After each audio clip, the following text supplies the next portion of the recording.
For each aircraft, there are three main manuals plus a performance document located in the Comply 365 app. We'll start with the Flight Crew Operating Manual, and this is where you'll find systems information, normal procedures, and performance data. For some aircraft, we have a Flight Planning and Performance Manual, and that's going to be for the 747-400, 57, and 67. It's just a supplement to the FCOM that has the rest of the performance information because it's not in the FCOM performance chapter.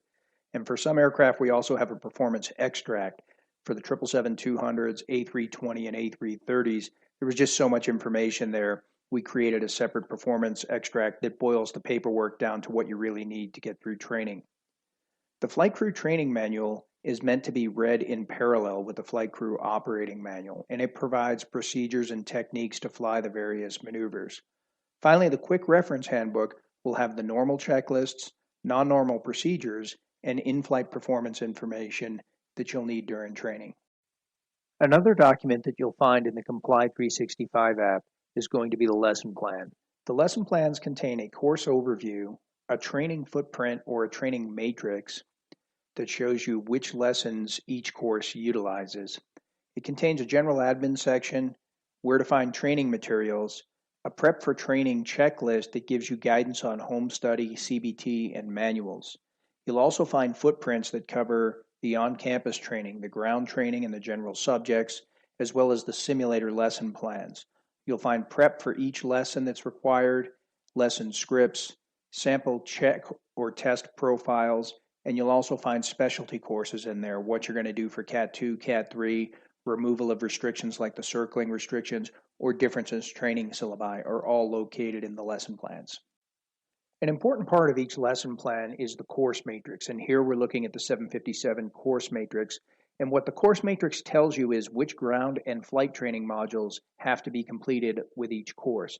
So as an example, 2.1.2.2 is the added type rating for the 757 with an accelerated ground school course, and the required training that goes along with this course is 40 hours of self-directed home study, distance learning, 32 hours of it, which consists of ground training modules 1 through 24 and then 26 through 30, 8 hours of classroom instruction where we'll cover ground training modules 31 through 33, and then the simulator training is flight training modules 1 through 7.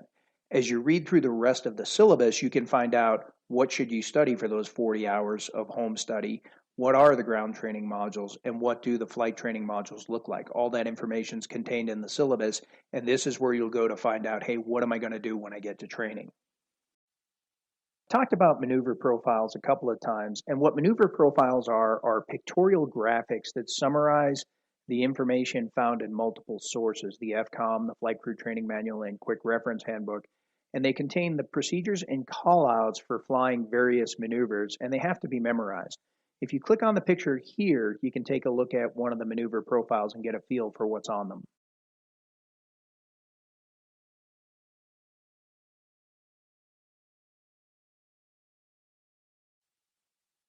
This is a maneuver profile for the 737NG on an ILS approach. You can see that the magenta line basically shows you the pattern that you would fly laterally and vertically, and then we show you the steps along the way for the pilot flying and pilot monitoring, who does what at various steps in the approach. We've also included callouts in blue to help you identify which callouts need to be made throughout the approach, and if a callout's in green, that's an auto callout made by the airplane. During training, pilots are required to use current approach plates, and there's several options available. You can use the NOAA or U.S. government charts in paper, and they're available online at FAA.gov. You can use Jeppesen charts, you can use Lido. We recommend ForeFlight because it comes with a free 30-day trial, and it includes the U.S. government approach plates. You can get Jeppesen plates through ForeFlight. It's available at the user's discretion, but it does come with a subscription fee if you want to do that. For flight planning, we're also going to use ForeFlight. Flight planning is a required part of the course per the FAA rules, and the easiest way to do this is to complete it via the ForeFlight app. If you download the ForeFlight app for the free 30-day trial just before you arrive for training, and then load the aircraft profile with the fuel flows, either from the syllabus or you can pull them out of the FCOM, then you'll have the tools you need to do your flight planning, determine your required fuel loads, look at NOTAMs, and check the weather. You might have another application that's available from your airline or wherever you work by day. Most frequently, it's the Jeppesen Mobile Flight Deck, and you can use that for the approach plates if that's your preference, but you're going to need the ForeFlight app to complete the flight planning portion of the training and testing. So at this point, I've covered most of the information that's common to all type ratings. If you click the button at the right for the aircraft that you're taking your type rating on, we'll give you some more specific information on how to prepare for your type rating course.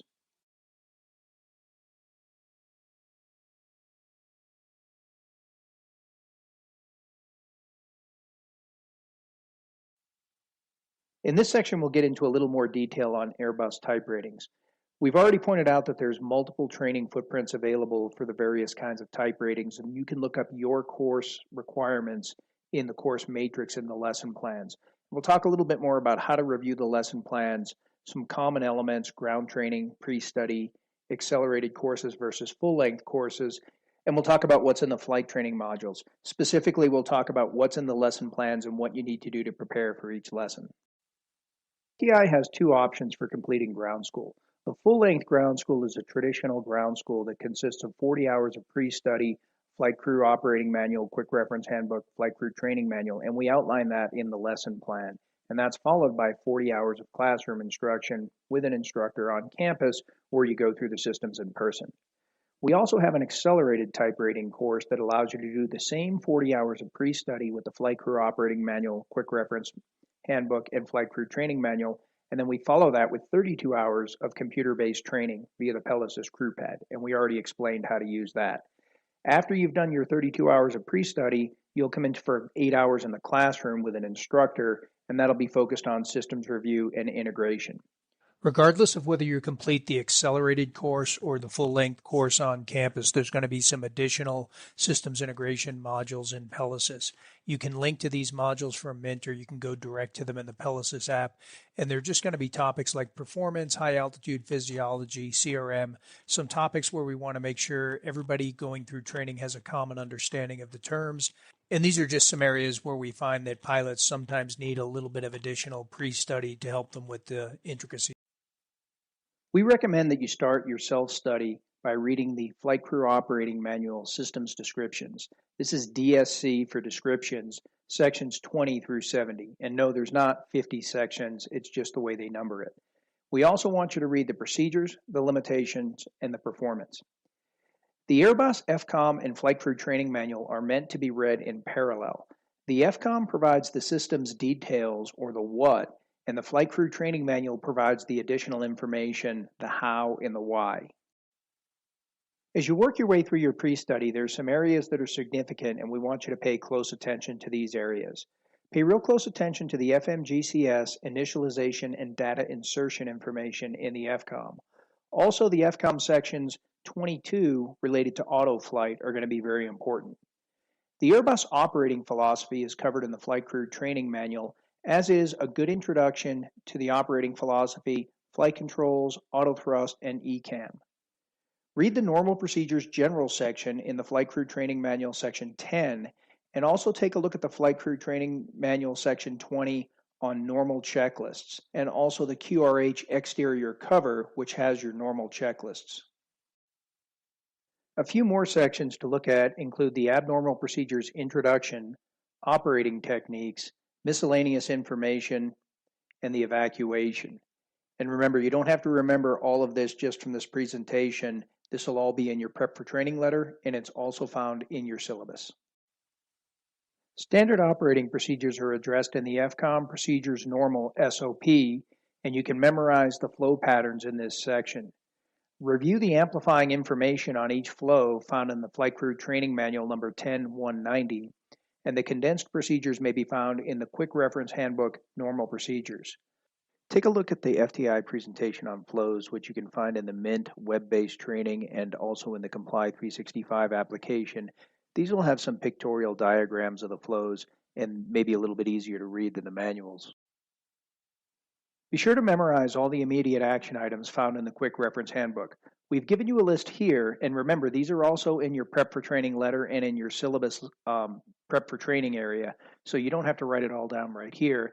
And also locate and bookmark the following checklists: the emergency evacuation and the normal procedures, and those are both found in the Quick Reference Handbook as well. In the Comply 365 application, you'll find a pictorial walk-around for each aircraft along with instructions on how to conduct a walk-around.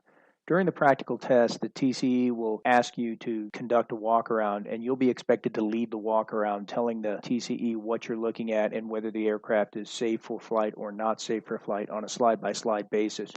You are allowed to use your Quick Reference Handbook to assist you during this, so you may want to bookmark that and make sure you have it handy. The difference between the training presentation and the version of the pictorial you'll see during the practical test is that during the practical test, nothing will be labeled. You'll just see the pictures, and again, it'll be your responsibility to tell the TCE what you're looking at. You also want to review the lesson plans, and you can find them in Comply 365 as well. There's pre-study indicated for all events, and you want to make sure that you complete the performance problems and review the briefing items for each simulator event. Read the Airman Certification Standards for airline transport pilots and aircraft type ratings so that you know what you're going to be tested on. And again, download the ForeFlight app for the iPad prior to arriving for training. Remember, it's a free 30-day trial, so if you don't want to pay the subscription for the app, download the app just before you arrive for training, and then the free subscription will last the duration of your training. Also, be sure to review the Intro to ForeFlight video in this presentation. There's a link from the main menu, and it will help you get your iPad set up for training. In the lesson plan, we've laid out a sample training footprint for the accelerated CBTs, and you'll notice that the CBTs don't necessarily go in order, one through the end. We put them in an order that we thought maybe would make a little more sense as you were learning the aircraft systems, trying to group similar systems together, but you can watch these in any order that you want. At the conclusion, you can see what will be covered on day 5 when you show up for training on campus. When you arrive for training on campus, the 8-hour day is a pretty busy one. We'll start in the morning with verifying passports and IDs and take a quick look at your logbooks. We'll also take your photo for the TSA. For type rating applicants, you'll complete a 50-question entrance exam that verifies your CBT completion, and then we'll also verify that you've completed your Mint web-based training. We'll conduct a systems review, do a few performance problems, and then for type ratings only, you'll complete a 100-question exit exam, and the minimum passing score on that test is 80%.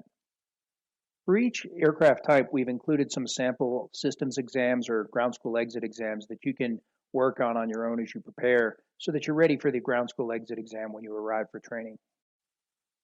For pilots attending the full-length ground training courses, the on-campus training looks a little bit like this. You still need to complete the 40 hours of self-directed pre-study that's outlined in the lesson plan, and when you arrive for training on campus, your systems training will be instructor-led in the classroom environment. And this is a sample footprint. It should look pretty close to this. You guys may move some systems around from day to day depending on how the questions and the class flows, but you'll complete all of this training.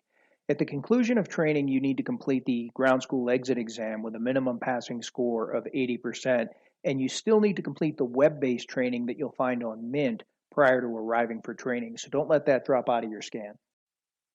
For each flight training module, there's a lesson plan that includes the route of flight, event prep and pre-study, performance problems, briefing topics, memory items and limits to be covered on that session, non-normal procedures, and maneuvers, including weather conditions and the setup and scripting. We've also included sample check profiles that'll help you visualize what your check route is going to look like at the end of the course.